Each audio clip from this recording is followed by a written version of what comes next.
What kind of courage does it take for a woman to abandon everything she has ever known, her throne, her kingdom, her people, and embark on a perilous journey across scorching deserts over lands few have dared to cross, carrying treasures that could buy entire empires? The Queen of Sheba did exactly that. Yet astonishingly, the Bible never even tells us her true name. She appears to us only as a whisper, a title, the Queen of Sheba. And behind that simple name lies a story shrouded in mystery, power, and intrigue, one that still captivates hearts and minds centuries later. Imagine a city gripped by silence as a long caravan of camels weighed down with gold, spices, and unimaginable riches winds its way through the streets of Jerusalem. The air is thick with awe. No one had ever witnessed a woman journey so far, not to conquer, not to marry, but to seek.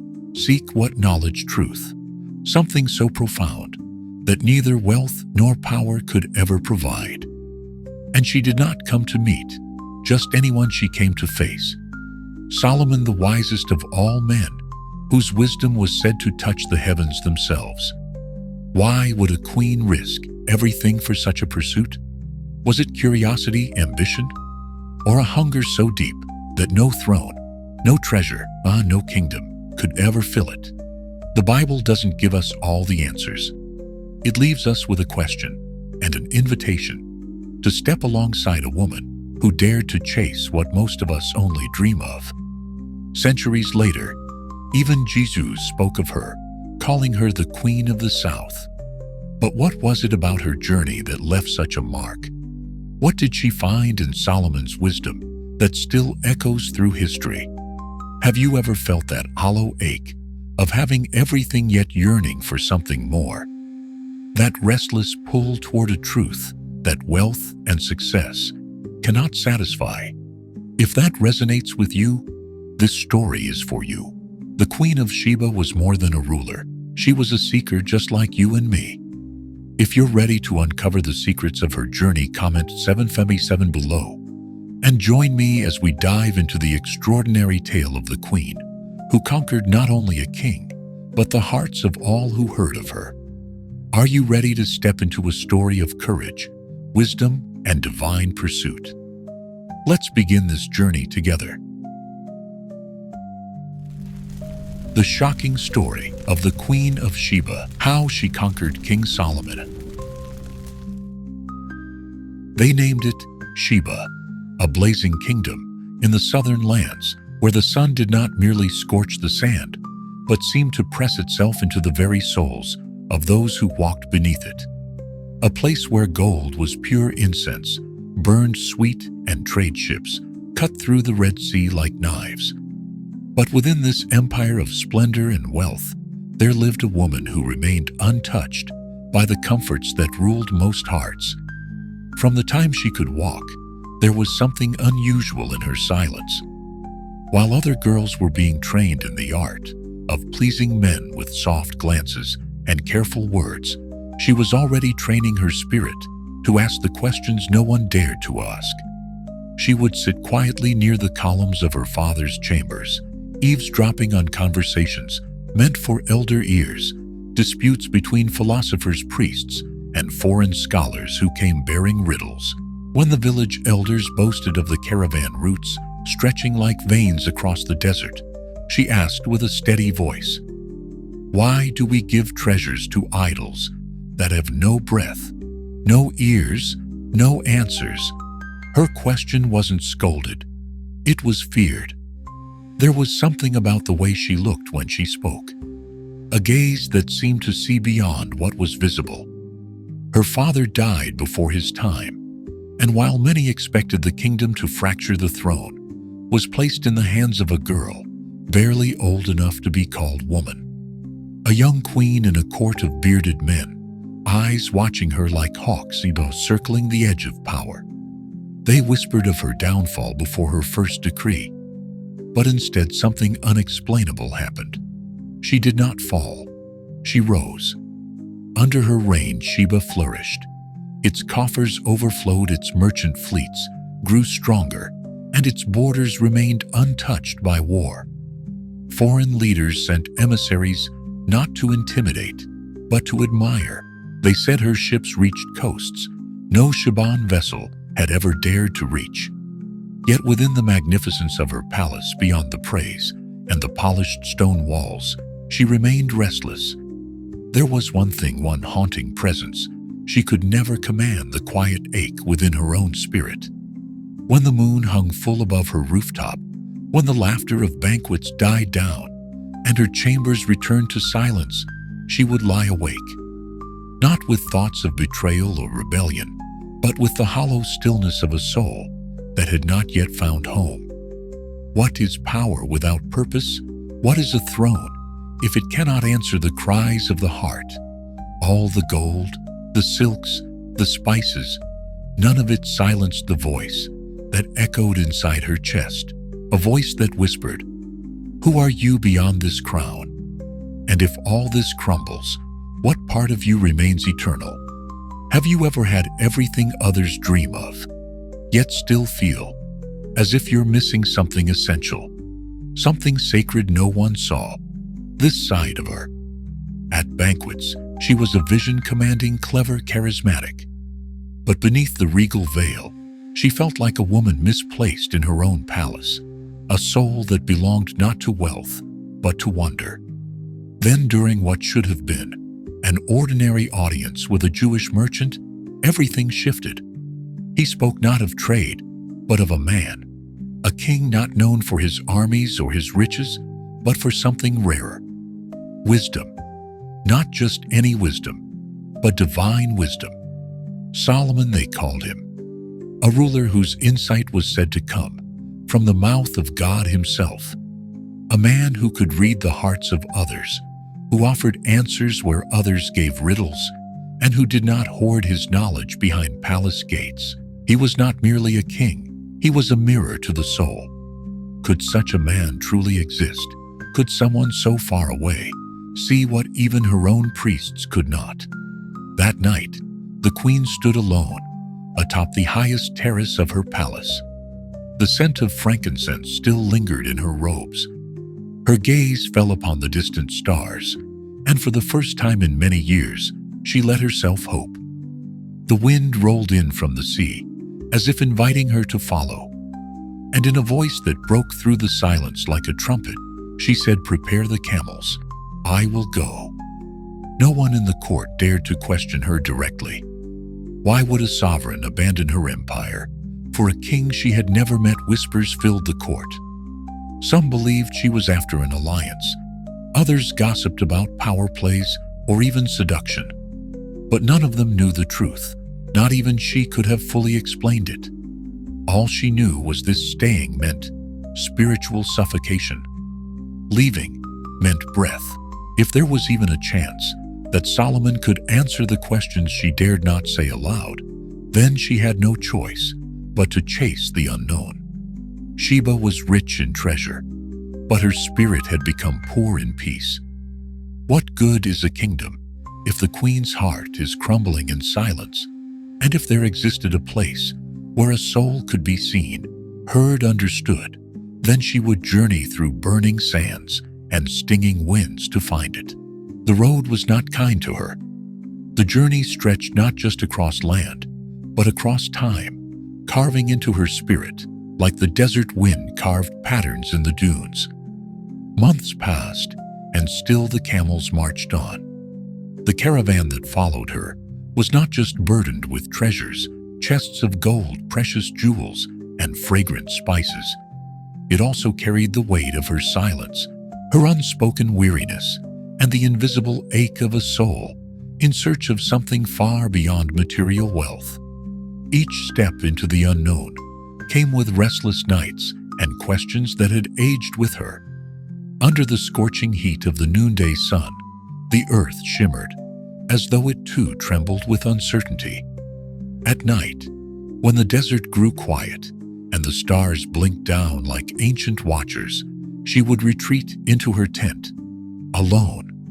There, beneath the silk ceiling stirred by the whispering wind, she would open a small, worn leather journal. The pages were faded, increased by time and by the hands of a girl who once dared to think beyond the borders of her crown. These weren't the writings of a queen. These were the private prayers and ponderings of a soul that refused to stop seeking. In her own hand she had written, "Do the gods really hear us? Or are we merely whispering into silence? Why do the innocent bleed while the cruel sit on thrones? How can one tell the voice of truth from the cunning sound of deception? And if there truly is a God above all gods, one who sees the heart, does he see mine?" Why, the priests of her land had always evaded these questions with polished answers, distracting her with rituals and riddles. But none of it ever reached the depth of what she longed to know. Do you remember the first time you questioned something sacred and no one dared to look you in the eye? She found no peace in gold, nor guidance in incense, only the firelight's slow dance across the walls of her tent, the distant howl of the wind, and the deafening quiet of uncertainty. There was no voice from heaven, no sign in the sky, just the persistent ache of a woman who refused to settle for half-truths and empty traditions. One evening, as the flames crackled and her mind once again drifted into deep waters, her most trusted advisor sat beside her, eyes shaded with concern. His voice was low, gentle. "Your Majesty, why must we travel so far to hear one man speak? Have we not wisdom enough among us already?" She didn't turn her gaze from the fire. She didn't raise her voice. She simply replied, "I'm not searching for more words. I'm searching for truth." And with that, the conversation ended. No one questioned her again. As the weeks wore on, her caravan climbed the rolling ridges of foreign hills, drawing closer to something she couldn't yet name. Then one morning just before dawn, the lead rider raised his arm and pulled his horse to a stop. Dust settled at his feet. His voice rang out with awe. "Jerusalem, the city is before us." She emerged from her tent slowly, the wind catching the edge of her veil, as if to lift her forward. She did not speak.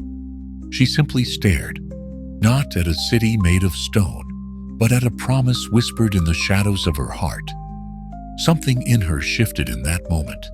It wasn't joy, not relief, but something deeper, a trembling recognition. Could it be that what she had searched for her entire life was now just beyond the horizon? What is it like to stand on the edge of an answer that has pursued you through every season of your soul? She didn't know what lay ahead. She didn't know if Solomon would receive her, or if the questions she carried would find their voice. But what she did know, what had never felt clearer, was that something sacred awaited her in Jerusalem. And this time, she wouldn't turn away.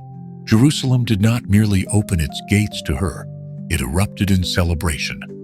Drums thundered through the narrow streets, banners fluttered like flames in the wind, and a sea of faces gathered to catch even a glimpse of the mysterious queen, whose fame had traveled farther than her ships. Children sat atop rooftops, elders leaned from shaded archways, and merchants paused their trade, all captivated by the caravan glittering with gold and rare fragrances. But the Queen of Sheba, adorned in royal silks and jewels, more dazzling than the sun itself, barely seemed to notice. Her eyes did not scan the crowds.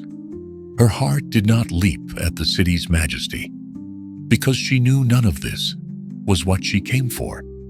Her purpose was not spectacle. It was not acclaim. It was him.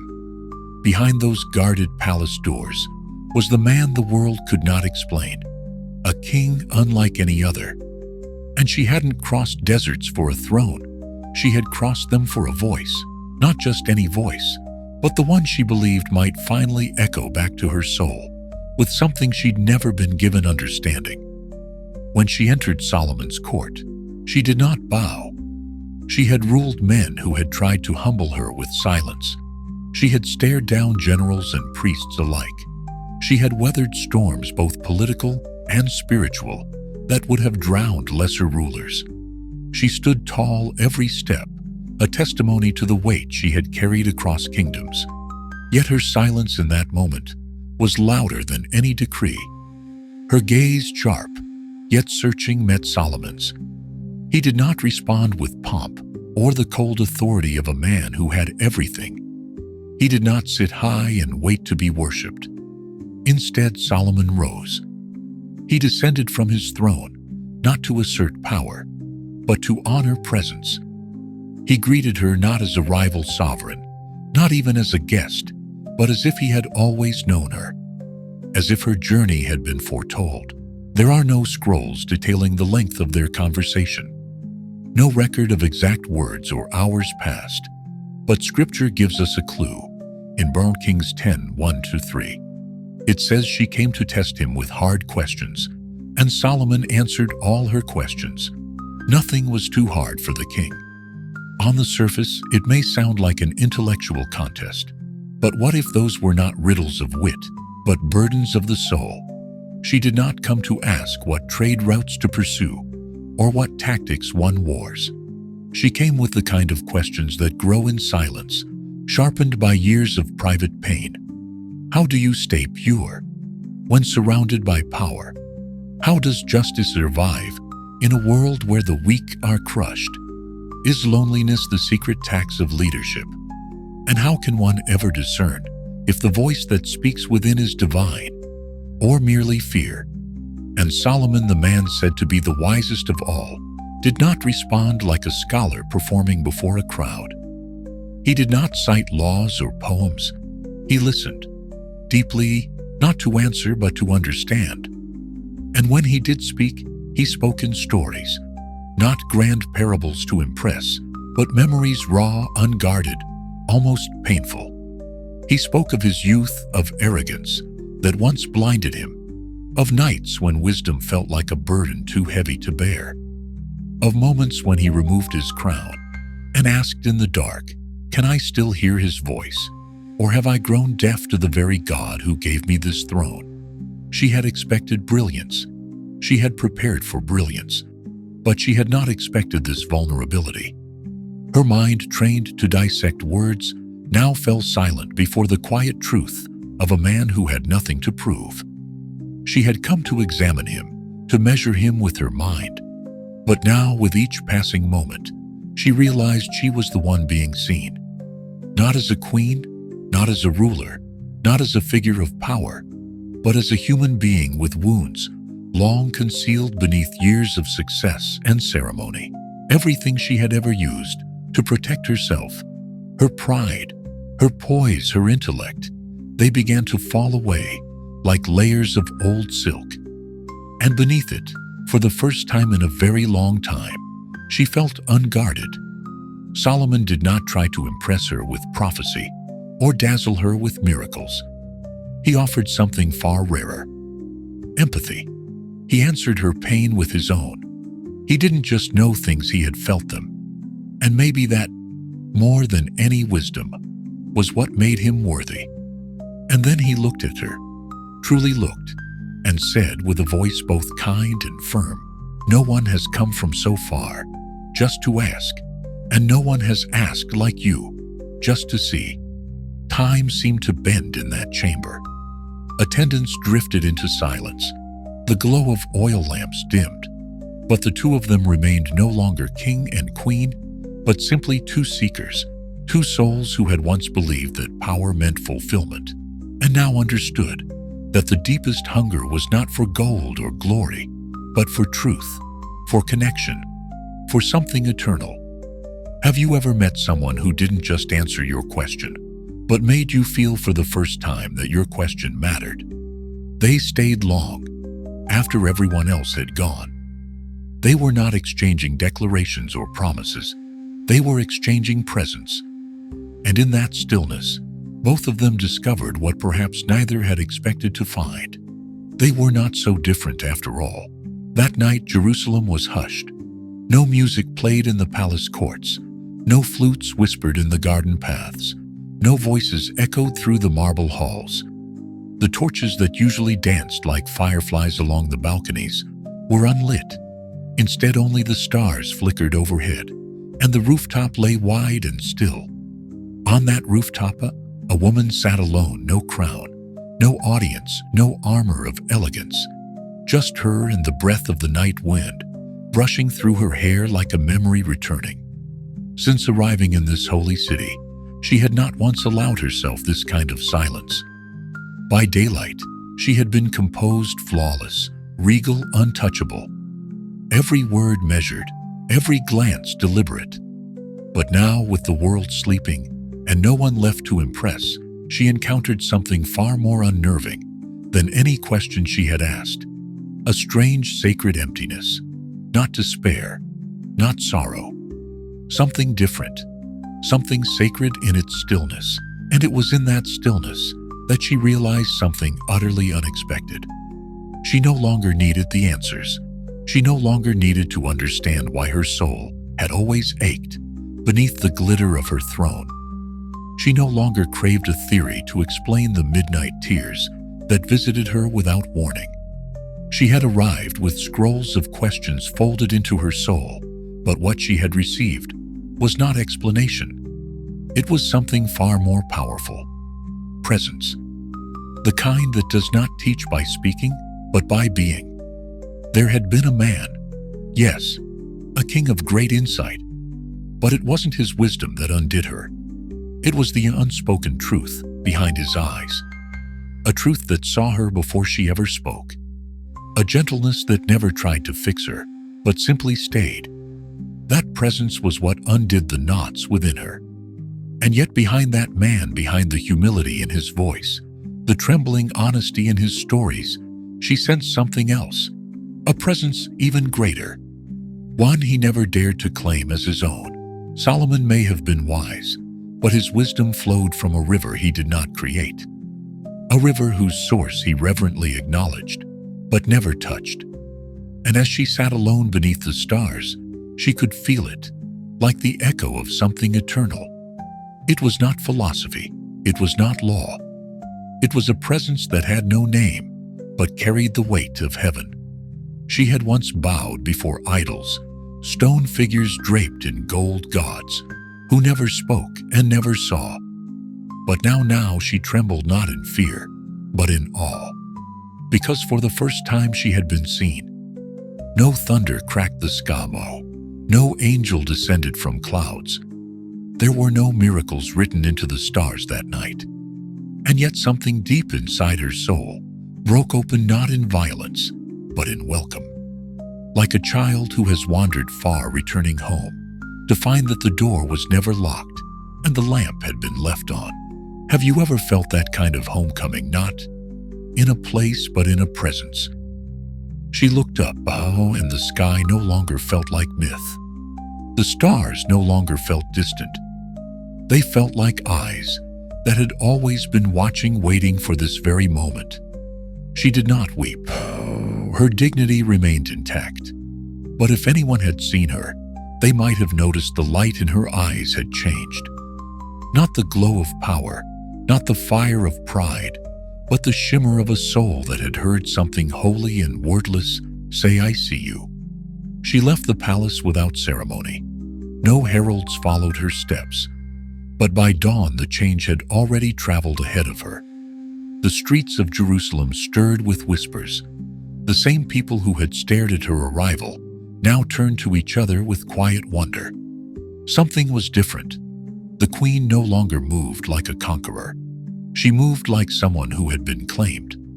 The regal steel in her gaze had softened, not weakened, but transformed. The woman who had once radiated brilliance now radiated peace. Her voice grew gentler, her laughter more real, her silences more telling than speeches. When her officials, curious and hopeful, asked if she had found what she came for, she spoke only one sentence: "I have heard, and I have seen." She who once traveled the length of the earth in pursuit of answers now knew that she had never truly been seeking answers at all. She had been seeking a voice that wouldn't just answer, but understand. And what she found, what she could never quite name, but would never forget, was not a solution to her doubts, but a presence who had already known every question in her heart before she ever spoke it aloud. A presence who did not need her to believe in him first, to love her before the first rays of sunlight spilled across the rooftops of Jerusalem, before the priests had kindled the morning fires or the gates had fully awakened to the rhythm of a new day. Her caravan was already alive with quiet motion. Servants moved with reverent silence, wrapping bolts of fine silk sealing jars of rare perfume and carefully crating the gold and jewels that had once gleamed like trophies of her wealth. These were the treasures she had brought with royal pride, gifts meant to honor a great king. But what she would carry home was something no one could see, something beyond price, beyond ceremony, beyond the record books of kings. The palace gates creaked open. Courtiers offered shallow bows and polite words. To them it was just the closing chapter of a diplomatic visit, another queen come to marvel, another monarch gone home, with a few clever proverbs. They saw only the departure of status. They missed the transformation of a soul, because what she left behind wasn't dust or silk. It wasn't a token of alliance or a scroll of tribute. Hidden among the departing camels and crates was something unmarked by scribes and unrecognized by the courts, a gift that did not glitter, yet carried the weight of heaven. It was not meant for the treasury. It was meant for the heart. A gift whispered, not spoken. Given, not displayed. It was the kind of gift that changes the atmosphere of a room long after its giver is gone. And though no official account recorded it, something shifted in Solomon after she left. He who had once debated with brilliance and ruled with unwavering certainty began to speak less in riddles and more in yearning. He lingered longer in the temple alone in prayer. His words, once carved with confident wisdom, grew softer, sometimes aching. Ecclesiastes emerged not as a king's decree, but as the confessions of a searching heart, vanity of vanities. All is vanity, and song of songs. Those were not the songs of politics. They were the melodies of a soul that had tasted something eternal and longed to hold it again. Some say she left him a cloth, embroidered with southern words of farewell that could only be read by moonlight. Others whisper that she sang a song no one else would ever hear, a melody Solomon played once, then sealed away behind temple walls. But what left the deepest imprint wasn't thread or sound. It was the silent knowing between two people who saw each other beneath the surface. She saw not a king but a man whose wisdom couldn't protect him from the loneliness of his calling. And what she gave not only to Solomon. Ancient legends speak of her return to Sheba with more than riches. Some say she carried new life, a child born not merely of affection, but of something deeper, a connection, a spiritual inheritance. Was it a son, a daughter? The stories vary, but in the rich traditions of East Africa and Ethiopia, she is honored not just as a ruler, but as the matriarch of a royal line, one whose origin was rooted in awakening. Not conquest, not war, but a question asked and a soul answered. Could that have been her true gift? Not what she gave to Jerusalem, but what she brought back from it, a seed of revelation that would outlive both crown and memory. Whatever the truth, one thing is certain: what she carried beyond the city walls couldn't be catalogued. It could not be replicated or stolen. It did what no caravan had done before: it touched a heart, shifted a destiny, and left behind a sacred echo. And perhaps for those of you watching this now, for those who have also traveled far, whether across lands or through the wilderness of the Spirit, this story speaks to something familiar. Have you ever searched for something you couldn't quite name, only to return with something no one else can see? Have you ever been changed not by answers, but by presence? Because the deepest truths are rarely written in books or sealed in vaults. They are remembered only by those who've been transformed by them. And the Queen of Sheba, once known only as a woman of gold and splendor, was in the end remembered for something far more powerful. She became the woman who searched, the woman who listened, the woman who gave without boasting and received without pride, the one who conquered Solomon, not with force, but with understanding, and left behind not a monument, but a mark on eternity. She returned as quietly as she had come. No trumpets announced her arrival. No scrolls were read aloud in the city gates. There was no parade winding through the palace streets. Only the desert wind whispered around her, tugging gently at her robes, as if urging her not to speak, because what she carried now was too sacred for spectacle. Her gaze, once piercing with command, now held a softness that couldn't be named. It was as though her eyes no longer fully belonged to the world she ruled, as though part of her remained elsewhere, somewhere far beyond the sands of Sheba. To the outside world, nothing seemed to have changed. The marble columns of her palace still glowed white in the noonday sun. The scent of frankincense still wafted through the air. Officials still bowed in practiced rhythm. But something had shifted, and those close to her felt it like a hush before a miracle. She was the same queen, but she was no longer the same woman. She spoke less than before. Her voice, once sharp and commanding in court debates, became reserved, gentle even. She no longer found pleasure in feasts overflowing with wine and music. Instead, she wandered the courtyards alone, tracing her fingers along the sun-warmed stone walls, like someone searching for a door no one else could see. Have you ever returned from a moment that changed you forever, only to find the world had stayed the same? No one ever heard her proclaim belief in a foreign god. She never built an altar, never hosted a public conversion. There was no declaration, no religious decree. And yet, something in her life began to speak for her, louder than any proclamation could. Where once her decisions cut like blades, now they flowed like rivers of mercy. She spared the life of a man once sentenced for treason, not because he deserved it, but because she had changed. She commissioned the first refuge for the elderly in her kingdom, a gesture no one had expected, but one that would echo through generations. And then quietly she began to write. Not royal laws or state records. These writings weren't intended for public eyes. They were fragments of thought, written in a flowing hand perhaps, for her child perhaps, for no one at all. Intimate reflections from a queen who once possessed everything, but had willingly given it all up to chase a single burning question. Does anyone truly see me? Then one day the writing stopped. The parchment remained untouched. No one asked why. But those around her noticed something had lifted. The crease in her brow eased. Her silence no longer felt heavy. It felt whole, as though she had discovered something so deep, so complete, that it no longer needed to be spoken. It only needed to be lived.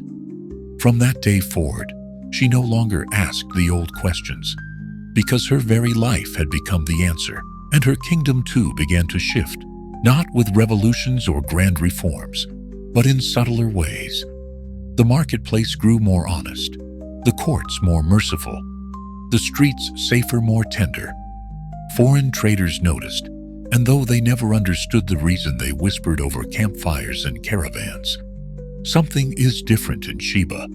When they asked why, the answer was always the same. The queen met someone in the north. No one knew his name. She never told the story, but everyone felt it. She had gone out seeking wisdom, and she had returned with something far greater. Not a doctrine, not a system, a presence, a truth, a faith that needed no definition to move hearts. Long after her death, her legacy lived in the quiet dignity of her people.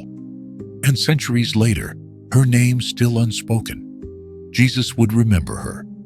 The Queen of the South, will rise at the judgment, he said, for she came from the ends of the earth to hear the wisdom of Solomon. And now something greater than Solomon is here. Matthew 12:42. He didn't need to say her name. He didn't need to spell out her story, because the journey itself was the testimony. The path of a woman who gave up everything: comfort, pride, certainty, to chase a whisper from God she wasn't even sure existed. And in that pursuit, she found not just answers, but the one who had been watching her all along. Can you feel it? That same question still pulses in the hearts of kings and servants alike. Do I get to be seen? Is there anyone who hears the questions I'm too afraid to say out loud, who understands the silence I can't explain? The Queen of Sheba dared to ask. She dared to leave behind the known for the possibility of something greater. She dared to walk across deserts with no map to certainty. And because she did, she discovered what many never will, that sometimes the greatest wisdom isn't found in answers, but in the gaze of a God who already knows every question and loves us still. Not everyone will walk the roads to Jerusalem. Not everyone will cross deserts or stand in a king's court. But the journey of the Queen of Sheba was never really about geography. It was about longing, about the quiet ache that lives in every human heart, the ache to be known, to be understood, to be seen. And maybe that's your journey too, because not every question in your soul needs to be answered with words. Some of the most sacred answers come not through arguments or explanations, but through presence, through someone who doesn't fix you but sees you. And somehow that's enough. Many people go their entire lives surrounded by others, yet never truly seen, never truly known. But if you've ever been like her, if you've ever felt that ache in the night, if you've ever dared to face your emptiness instead of hiding from it, if you've ever walked away from comfort just to search for something more, then maybe, just maybe, this story isn't ancient history. Maybe this story is about you. Maybe you're more like her than you ever realized. And if God could see her, a woman with no name in the text, a queen whose questions went beyond her crown, then isn't it possible that He sees you too? That He's seen every step of your search, every quiet prayer you didn't know how to speak, every night you laid awake, wondering if you mattered at all. And maybe He brought you here to this story, to whisper through the centuries, I see you. I always have. If something in this story stirred something inside, you leave us a comment below. We would love to hear from you. What are you searching for? What questions live quietly in your heart? And if this video spoke to your spirit, if it reminded you that you're not walking alone, don't forget to subscribe to the Bible Storyteller. Every story we share is a gentle reminder you are not forgotten. You are not overlooked. You are not alone on your journey. You are seen. You are loved. You are part of the story God is still telling.